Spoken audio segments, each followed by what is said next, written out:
ਅਗਲੀ ਖਬਰ ਫਰਾਂਸ ਤੋਂ ਆ ਰਹੀ ਹੈ। ਫਰਾਂਸ ਦੇ ਵਿੱਚ ਅੱਜ ਇੱਕ ਕੈਦੀ ਨੂੰ ਛੁਡਾਉਣ ਦੇ ਲਈ ਗੋਲੀਆਂ ਚੱਲੀਆਂ, ਜਿਹਦੇ ਨਾਲ ਦੋ ਜਿਹੜੇ ਜੇਲਰ ਸੀ ਉਹਨਾਂ ਦੀ ਮੌਤ ਹੋ ਗਈ ਹੈਗੀ ਆ।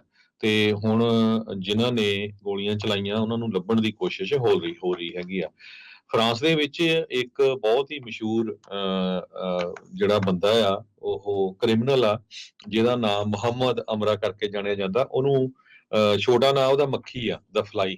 ਕਹਿੰਦੇ ਵੀ ਉਹਨੂੰ ਫੜਿਆ ਸੀ ਕਾਫੀ ਚਿਰਾਂ ਦਾ ਜੇਲ੍ਹ ਦੇ ਵਿੱਚ। ਉਹ ਕਹਿੰਦੇ ਹਮੇਸ਼ਾ ਹੀ ਮੱਖੀ ਵਾਂਗ ਉੱਡ ਜਾਂਦਾ ਹੈਗਾ।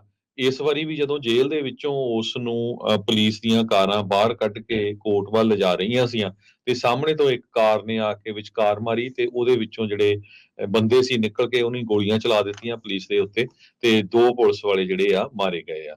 ਇਹ ਬਾਹਲੀ ਉਮਰ ਦਾ ਨਹੀਂ ਹੈਗਾ, ਛੋਟੀ ਉਮਰ ਦਾ ਹੀ ਆ, ਪਰ ਜਦੋਂ ਕਹਿੰਦੇ 15 ਸਾਲਾਂ ਦਾ ਸੀ ਉਦੋਂ ਤੋਂ ਹੀ ਇਹਦਾ ਜਿਹੜਾ ਕ੍ਰਿਮੀਨਲ ਰੈਕਡ ਆ ਉਹ ਬਣਨਾ ਸ਼ੁਰੂ ਹੋ ਗਿਆ ਸੀਗਾ। ਤੇ ਹੁਣ ਤੱਕ 18-19 ਕ੍ਰਿਮੀਨਲ ਕੇਸ ਇਹਦੇ ਉੱਤੇ ਚੱਲ ਰਹੇ ਹੈਗੇ ਆ।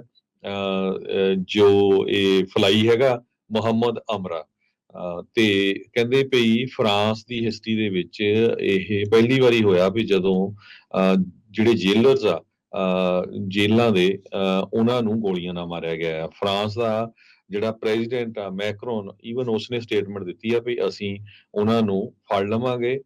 500 ਤੋਂ ਵੱਧ ਜਿਹੜੇ ਪੁਲਿਸ ਆਫੀਸਰਸ ਆ ਉਹ ਲਾਏ ਗਏ ਆ।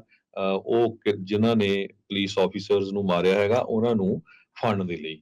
ਫਰਾਂਸ ਦੇ ਵਿੱਚ ਕਾਫੀ ਲੰਮੇ ਸਮੇਂ ਤੋਂ ਇਮੀਗ੍ਰੇਸ਼ਨ ਨੂੰ ਲੈ ਕੇ ਬਾਹਰਲੇ ਮੁਲਕਾਂ ਤੋਂ ਜੋ ਲੋਕ ਉੱਥੇ ਬਸੇ ਹੋਏ ਹੈਗੇ ਆ, ਉਹਨਾਂ 'ਚ ਬਹੁਤ ਜ਼ਿਆਦਾ ਜਿਹੜੇ ਕ੍ਰਿਮੀਨਲ ਐਕਟੀਵਿਟੀ ਚੱਲ ਰਹੀ ਹੈਗੀ, ਉਹਨੂੰ ਲੈ ਕੇ ਕਾਫੀ ਜ਼ਿਆਦਾ ਪ੍ਰੋਟੈਸਟ ਵੀ ਹੁੰਦੇ ਰਹਿੰਦੇ ਆ। ਤੁਸੀਂ ਪਿਛਲੇ ਸਮਿਆਂ ਦੇ ਵਿੱਚ ਦੇਖੇ ਹੈਗੇ ਆ। ਤੇ ਹੁਣ ਇਦਾਂ ਦੀ ਜਦੋਂ ਖਬਰ ਆਉਂਦੀ ਆ ਤੇ ਉਹਦੇ ਨਾਲ ਜਿਹੜੀ ਰਿਫਟ ਆ ਹੋਰ ਬਹੁਤ ਜ਼ਿਆਦਾ ਵੱਧਦੀ ਹੈਗੀ ਆ।